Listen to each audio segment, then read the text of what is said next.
Alexei Navalny, Russia's #1 opposition politician, died in prison. The facts about his death may never be fully known, but we do know that in the last few months of his life, he'd been moved to a remote penal colony within the Arctic Circle and placed into solitary confinement. Last year, The Economist's Russia and Eastern Europe editor, Arkady Ostrovsky, presented Next Year in Moscow, an 8-episode audio series profiling Russians who are opposed to the war in Ukraine. Across the series, Arkady spoke to anti-war journalists, lawyers, public figures, and activists, most of whom had chosen to flee Russia after the invasion of Ukraine. In the final episode, which was published in April, he turned to one opposition figure who wasn't available for interview, Alexei Navalny, who was then in a prison 250 kilometers east of Moscow. The episode gives an account of what turned out to be the last 3 years of Navalny's life, peppered with his own words and told by the people who knew him well. A fitting tribute as we remember his life. In August 2020, Alexei Navalny, Russia's #1 opposition politician, was in Siberia. He was in a combative mood. Massive protests had broken out in one of Russia's neighbors to the west, Belarus, against its dictator, Alexander Lukashenko.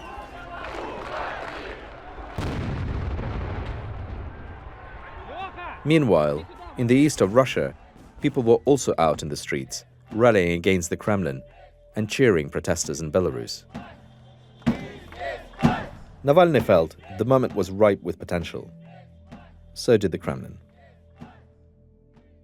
Kira Yarmysh, Navalny's long-serving spokesperson, was with him on that trip through Siberia. It was a Thursday. They were preparing to return to Moscow.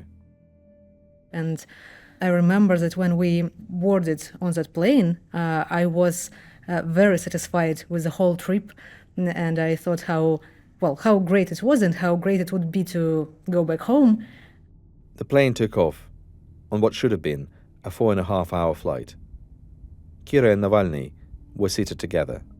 Alexei started to watch Rick and Morty, and I was reading a book. Navalny is well known for his love of Rick and Morty, an animated sitcom about a mad scientist and his grandson. And in 15 minutes, he closed his laptop and he asked me to talk to him because he started to feel unwell. And I remember that he was very pale. Now it was obvious that something is wrong with him, but no one knew what exactly. He got up, excused himself, told that he will go to the bathroom, and he never returned. Soon after leaving his seat, he collapsed onto the floor of the plane.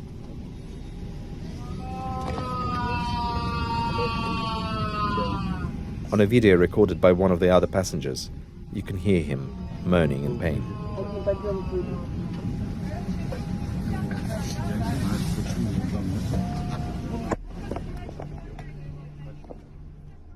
The moment when the pilot made contact with air traffic control is also captured on tape. We have a man lying on the floor being sick, he says. Most likely poisoned, not drunk. He needs emergency medical attention. About 40 minutes later, the plane made an emergency landing in Omsk. Paramedics injected Navalny with atropine and almost certainly saved his life. He was soon in a coma. After some wrangling, Putin eventually agreed that Navalny could be transferred to Berlin, hoping never to see him again on Russian soil. Medics placed the comatose politician in a sealed hazmat stretcher before loading him onto the plane. It looked like a coffin from a science fiction film. On the 7th of September, nearly 3 weeks after the poisoning, doctors in Berlin announced that they had taken Navalny out of his coma. The moment he awoke, Navalny's chief of staff told him what had happened. Putin had poisoned him with Novichok, a nerve agent, only available to operatives of the Russian state. Fuck, how stupid is that, Navalny said. His friends knew he was back in action.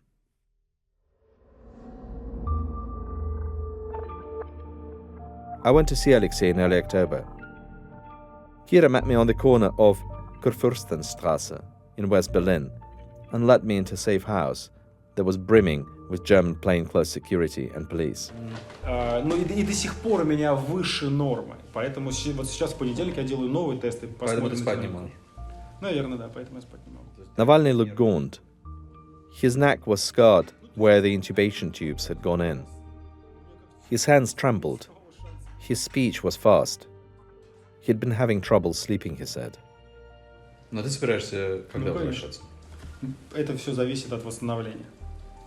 Врачи говорят, ну я... But his near-death experience hadn't dimmed his ambitions. Instead, it made him more determined than ever. He was already planning his return to Russia and would get on a plane as soon as he'd recovered his mobility and strength. As he told me time and again, he was a professional politician, fighting for power. Они чувствуют, что... Ну, не то, что земля уходит из-под ног. Некий идет исторический процесс. He was confident that time was on his side. Putin was a throwback, holding on to an outdated idea of Russia as an empire and its people as subjects. Navalny had a different vision, of Russia as a modern European nation-state where people have agency. Putin is the last chord of the USSR, he told me, and people in the Kremlin know there is a historic current that is moving against them. Ну да, ну понятно. Да я думаю, что, конечно, они сейчас как бы считают меня более опасным и ненавидят меня сильнее, потому что боятся просто больше. They're scared of me, he said, and desperately don't want me to return. If you do, I replied, they could arrest you and lock you up for a quarter of a century. He shrugged. So let them.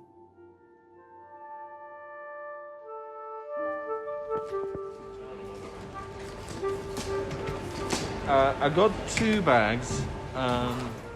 Around 1 p.m. on January 17th, 2021, I arrived at Brandenburg Airport in Berlin and checked in for flight 936 to Vnukovo, Moscow.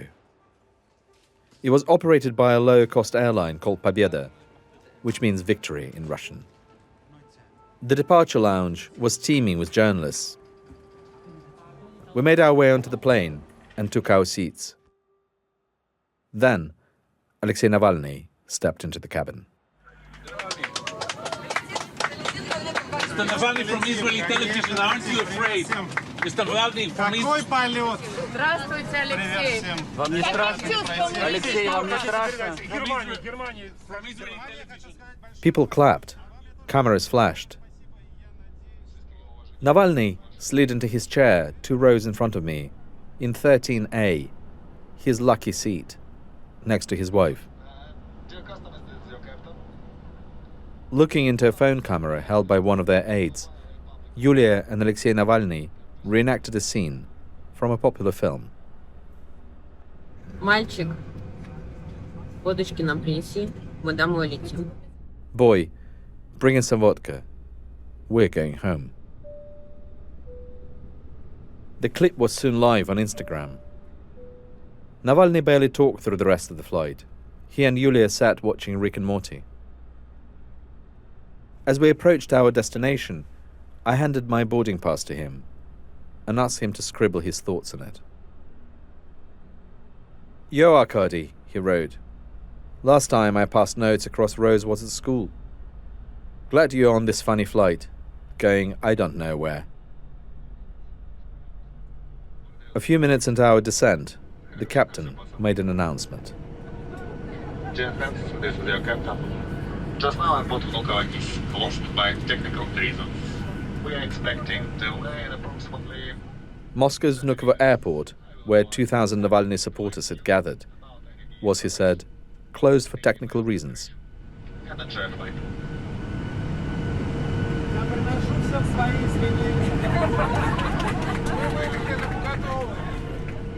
"Sorry, everyone," Navalny shouted to his fellow passengers. We were being diverted to a different airport on the other side of the city, Sheremetyevo. A few hundred protesters had managed to get there in time and assembled outside. As Navalny walked through the terminal, followed by his wife and dozens of journalists, he paused in front of a poster of the Kremlin. He then turned to address the press. Мой лучший день за последние 5 месяцев, несмотря на то, что Германия классная. "This is the happiest day for the past 5 months of my life," he said. Здесь мой дом, я приехал сюда, и я... "I have come home." He then proceeded to passport control. "You must have missed me. I missed you," he told border guards. A group of officers in black uniforms approached. Все очень просто. Нет, он не отказывается. Он хочет проследовать вместе с адвокатом, который у него есть здесь. As his lawyer argued with the officers, Navalny silently turned towards his wife, Yulia. She hugged him and kissed him goodbye on the cheek, then attentively wiped away the lipstick. Navalny was taken alone to a holding cell and onto a kangaroo court, which the authorities had hastily assembled in prison. A portrait of Stalin's secret police chief hung on the wall.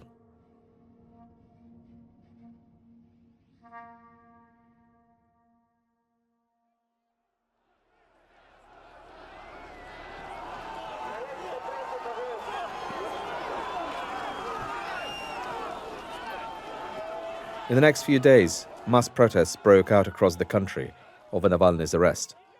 Putin controlled the courts, the secret police, and the army.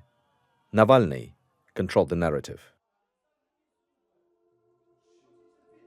Speaking from the dock a few weeks after landing in Moscow, Navalny addressed the judge and the country.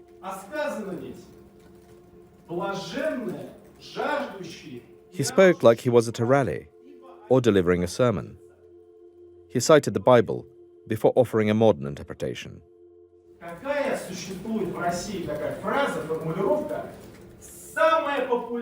"What's the most popular political slogan in Russia?" he asked. "Help me, someone."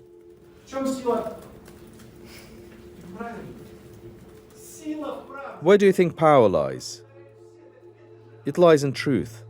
They who have the truth have the power. Tens of millions of people want the truth, and they'll get it sooner or later.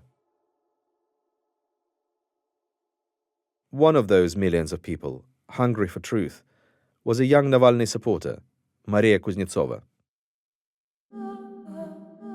I even went to the airport to meet him. I was one of the few people who went to the right airport because they changed it last minute. How did you manage to get from Vnukovo airport to Sheremetyevo? Because I didn't go to Vnukovo. So how did you guess going to the right airport? Or did you live nearby? I just lived nearby. Maria hadn't always lived in Moscow. She was born in 1998 in Novokuznetsk, a mining town in Siberia and one of Russia's most polluted places. Actually, I remember that the snow was really black because of the pollution. And when I was at the 4th grade, Vladimir Putin was supposed to go to Novokuznetsk, and they just painted the snow to be white for his visit. She saw violence everywhere growing up. Boys scrapping at school, drunken men beating their wives. It just felt like you could never escape from that, and there are no opportunities for you. So I knew straight away that I will leave Siberia and go either to Moscow or St. Petersburg. She moved to Moscow at 17 to enroll in a diplomatic academy. Her ambition was to join the Russian Foreign Service, but she quickly became disillusioned with the system. During the first year, I understood quite clearly that what Russian universities showed to be social sciences is just propaganda. And in 2017, she watched a film that encapsulated the rot. It was an investigation of corruption in the Kremlin, produced by Navalny and his team. I'm from that generation for whom that film opened eyes. I was not interested in Russian politics before that. I wanted to work for an NGO somewhere very far away from Russia. But when I saw that film, everything changed for me. The film was part of Navalny's presidential campaign, and it spoke to a new current in Russian politics. Because Navalny was a totally new type of politician for Russia. He stormed Russian politics with a laptop and an internet connection. His grassroots campaigns were informed by American TV shows like The Wire. He made his own fortune. His message that change was possible was now reaching parts of society well beyond the prosperous Moscow and St. Petersburg crowds who had protested against Putin before. They were younger, poorer, and angrier. Maria herself volunteered for his campaign and started collecting signatures. It wasn't because she was enamored with his leadership style, but because he hailed a change to a system that was preventing her and her country from advancing. In the years to come, Maria's political activism expanded. She worked for Open Russia, a pro-democracy group founded by Mikhail Khodorkovsky. Like many people, this drew her to the attention of the authorities. And in 2021, tired of the searches and intimidation, she moved to Georgia. Within a year, Russia had invaded Ukraine. She felt she couldn't go back. But this criminal war reinforced her feeling of responsibility for her country, and paradoxically, changed her own sense of identity. Before the war, I always preferred to say that I'm from Russia, that I'm not Russian, because I just didn't feel that nationality was important. But since the 24th of February, I definitely started to identify more as a Russian. Now it's a thing that I cannot leave and a thing that I need to work on for many years. Cultivating a new sense of national identity is central to Navalny's project. And this is directly related to what's happening on the front lines of the war. Ukraine wishes to be a European nation-state, and Navalny wants the same for Russia. Putin can't allow either. But the president's tactics appear to be backfiring. We know that the war has strengthened Ukraine's sense of nationhood. And now we're starting to see that opposition to the war is also awakening a new sense of national consciousness in Russia. It is in Russia's national interests, Navalny said in a recent statement, to stop the war, withdraw troops from all of Ukraine's territory, use Russian oil and gas revenues to pay compensation to Ukraine, and bring war criminals to justice. Maria is now studying at Harvard. In a recent tweet, she wrote that she was there to learn how to try war criminals and restore peace. I think it's quite clear that even if this war ends, but the government does not change in Russia, it can start a new war. That's why I just think that our war, in a way, is much longer than this one. And is it your war? Definitely. Definitely.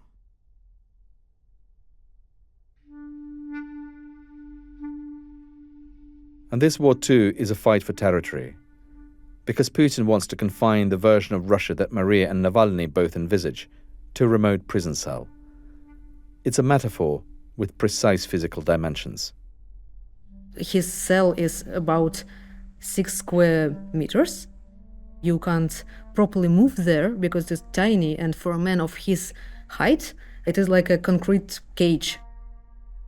Alexei Navalny has mostly been in solitary confinement since last summer at penal colony IK6, 250 kilometers east of Moscow.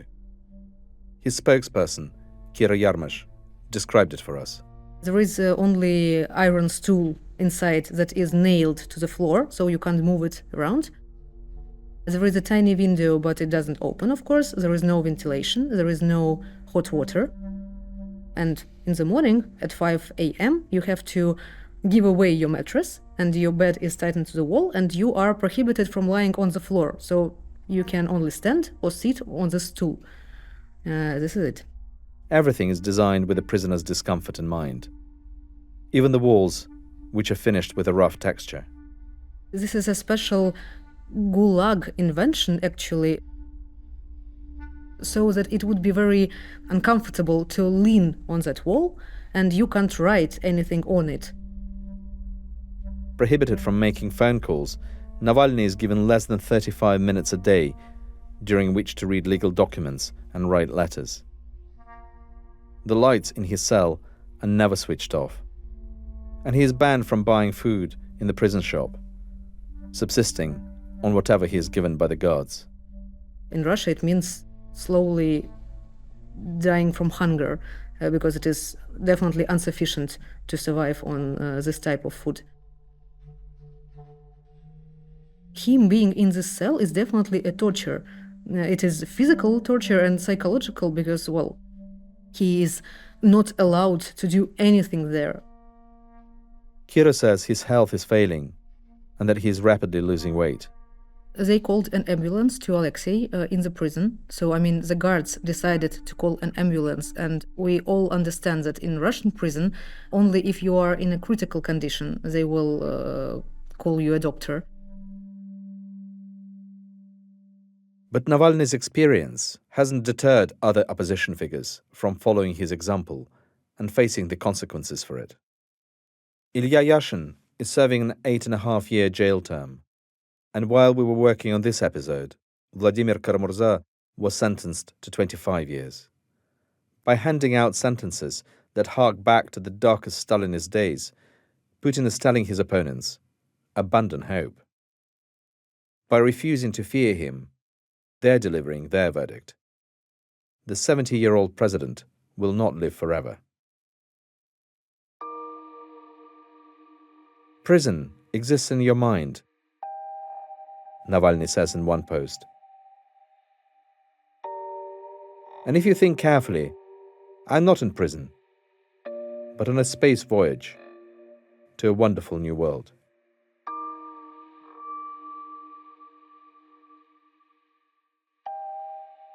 Thank you for listening. To hear the rest of the podcast series Next Year in Moscow with Arkady Ostrovsky, our Russia and Eastern Europe editor, please click the link to subscribe to The Economist.